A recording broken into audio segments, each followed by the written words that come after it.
Aevastamine ja köhimine on sinu keha viis organismist võõrkehade eemaldumiseks. Aevastamisel ja köhimisel paiskuvad tuhanded väikesed haigustekitajaid sisaldavad osakesed õhku ja pindadele.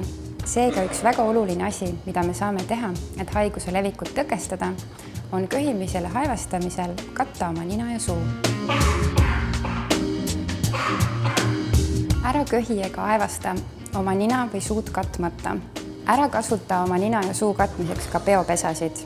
Nii jäävad erinevad haigustekitajad sinu käte külge ning võivad sattuda erinevatele pindadele. Kasuta köhimiseks ja aevastamiseks salvrätikut. Kui sul seda parasjagu käepärast ei ole, siis kasuta nina ja suu katmiseks oma küünarvart.